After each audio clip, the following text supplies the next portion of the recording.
पत्नी और बच्चों से भरा पूरा परिवार ही मनमोहन जी के जीवन की जमा पूंजी थी। मनमोहन जी अपनी रिटायर्ड जिंदगी बहुत हंसी खुशी गुजार रहे थे। मनमोहन जी और उनकी पत्नी लीला जी बहुत ही शांत स्वभाव के थे। उनके तीनों बेटे अलग अलग शहरों में अपने अपने परिवार के साथ रहते थे, लेकिन मनमोहन जी ने नियम बना रखा था कि कुछ भी हो, दीपावली पर तीनों बेटे सपरिवार उनके पास होंगे। जब सब इकट्ठा होते तो पूरा सप्ताह कैसे मस्ती में बीत जाता था, कुछ पता ही नहीं चलता था। लेकिन ना जाने क्या हुआ, उनकी खुशियों को तो मानो जैसे किसी की नजर ही लग गई हो। लीला जी को दिल का दौरा पड़ा और उनका स्वर्गवास हो गया। तीनों बेटे दुखद समाचार पाकर दौड़े आए। क्रियाकर्म करने के बाद शाम को सब एकत्रित हो गए।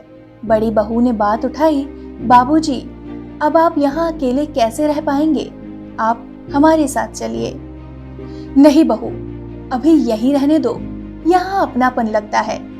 बहुत सी यादें कहते कहते वो चुप से हो गए। बड़ा पोता कुछ बोलने को हुआ तो उन्होंने हाथ से इशारा करते हुए उसे चुप करा दिया। मनमोहन जी बोले, बच्चों, तुम लोगों की माँ हम सबको छोड़कर जा चुकी है, लेकिन उसकी कुछ चीजें हैं, वो तुम लोग आपस में बांट लो। मुझसे अब उनकी साथ संभाल नहीं हो पाएगी। कहते हुए वो अलमारी से कुछ निकाल कर लाए। मखमल के थैले में बहुत सुंदर चांदी का श्रृंगारदान था।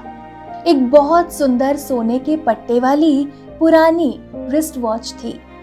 इतनी खूबसूरत चीजें देखकर सब लपक पड़े।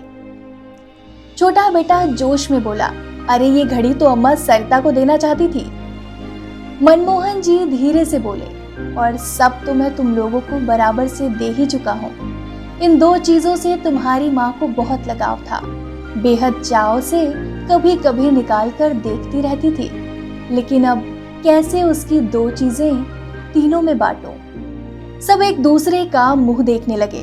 तभी मंझला बेटा बड़े संकोच से बोला, ये श्रृंगारदान तो माँ सिमरन को देने की बात करती थी। इतने में छोटा बेटा फिर से बोल पड़ा, पिताजी, ये घड़ी माँ सरिता को देने की बात किया करती थी। पर समस्या तो अब भी बाकी ही थी। वो मन ही मन सोच रहे थे कि बड़ी बहू को क्या दूं। उनके मन के भाव शायद बड़ी बहू ने पढ़ लिए थे। वो बोली, बाबूजी, आप शायद मेरे विषय में सोच रहे हैं। आप श्रृंगारदान सिमरन को और रिस्ट वॉच सरिता को दे दीजिए। अब माँ भी तो यही चाहती थी, पर नंदिनी तुझे क्या दूं, समझ में नहीं आ रहा। पिताजी, आपके पास एक और अनमोल चीज है, और वो अम्मा मुझे ही देना चाहती थी। सबके मुंह हैरानी से खुले के खुले रह गए। दोनों बहुएं बहुत हैरान परेशान हो गईं कि अब कौन सा पिटारा खुलेगा। सबकी हैरानी और परेशानी को भांपकर बड़ी बहू मुस्कुराकर बोली, सबसे अनमोल तो आप स्वयं हैं बाबूजी। पिछली बार माँ ने मुझसे कह दिया था, मेरे जाने के बाद बाबूजी की देखरेख तुम्हारे जिम्मे। अब आप माँ की इच्छा का पालन करो और मेरे साथ चलो। दोस्तों, पेड़ नीम का ही सही आंगन में रहने दो, फल ना सही छांव तो अवश्य देगा। ठीक उसी प्रकार माँ बाप बूढ़े ही सही घर में ही रहने दो।